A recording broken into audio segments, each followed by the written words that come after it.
A young lady who admitted on a podcast to engaging in sexual activities with her dogs as a result of addiction stemming from past trauma has taken her own life. During a podcast episode hosted by Nollywood actress Biola Adebayo, she recounted being abused at a young age and detailed various instances of exploitation that followed, which she believes contributed to her addiction. Her face was blurred throughout the podcast episode. However, in a short video on our official Instagram page on Saturday, Adebayo revealed the news that the woman had taken her own life. Let's take a look at some of the reaction to the story. The first reaction said, she could have just put out a statement to relay this information, but instead she set camera and ring lights to form engagement out of the rather unfortunate situation. Funny. Another reaction said, according to reports, she committed suicide before the video was out. Immediately after the interview, she left and killed herself. Another reaction, it's like people don't know social media trauma. They bullied her. Social media is never a safe place. The first thing should have been a therapy section. Well, not everyone can keep up with social media trauma. Rest in peace to her. Another reaction says she was already prepared to die. She wanted to let the world know so people can learn from her story. I'm sure the interviewer had no idea what she was going to say on set. And I also think she would have insisted for them to publicize it. Another reaction. That sort of interview should have been conducted online and put out to the public. Instead of interviewing the girl should have been brought up for counseling and therapy, which would have been more helpful for her. Uche, do you agree to any of the reaction? First of all, should they have conducted that kind of interview? Should they have put it out online? You know, everybody wants to do our job these days. Right. Everybody wants to be a journalist.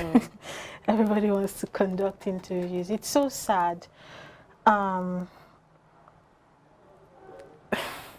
It's just really sad because, I mean, as a professional, you and I know the kind of trainings we go through if we are ever going to have to be in a situation to conduct such an interview. There are things that should be in place before you conduct such an interview, and a lot of times it is NTTB until it is to be broadcast, right?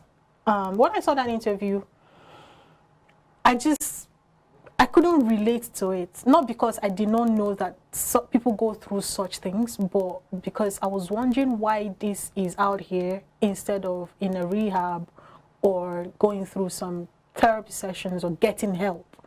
Because I was waiting for, maybe at the end of the interview, for the lady to tell us, okay, she's going to be getting help, something like that. Nothing like that happened. And of course, like every other content on social media, a lot of us scrolled past. What I have a problem with is the people under that comment section accusing the interviewer of setting ring lights and showing herself or chasing clouds.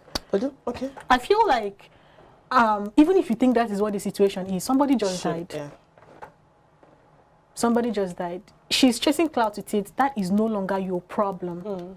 Somebody just died. And the person died with deep, serious trauma. It shouldn't be a time to be catching cruise. It's just like the lady that was shot during the Abuja-Kaduna train situation. That she probably tweet, I've just been shot and I'm about to die. People were just keep quiet. If you don't know what to say, just keep quiet. Everything is not for cruise or for clout, or if somebody else is catching cruise or chasing clout with it, it is no longer your problem. I felt so sad for the interviewer, for the lady that lost her life, and only God knows what her family is going through right now.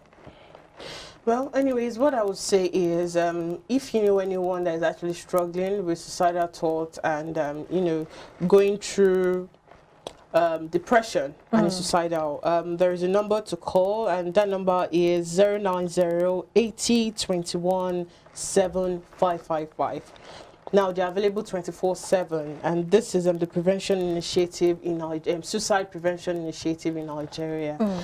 When I actually heard of her death, it was really, really sad. I feel like the Nollywood actress should have just put out the statement. The whole coming and for me, that tears was actually fake. I'm sorry, it was really fake.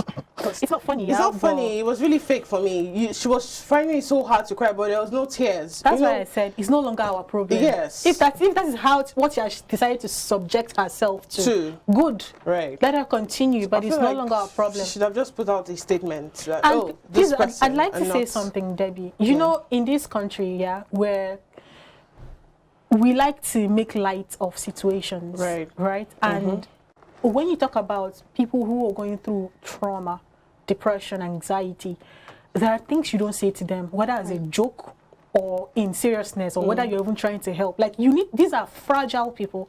You need to be very careful. I think this lady actually planned to die, because she planned to kill herself. Because I think that podcast was just a means for her to confess. You know where I'm going to with the last statement I was about to make is, it's not even only about this lady now. It's about the general situation. You see that thing about, not be me go encourage you today, if you want to give up. Don't say that. Right. And other statements that look like that statement, don't say it to somebody who is already struggling. You have no idea what goes on in the mind of somebody who is suicidal. If at that point, if that is the only thing you think you can say, please don't say it at all. Just keep quiet. Ignore them.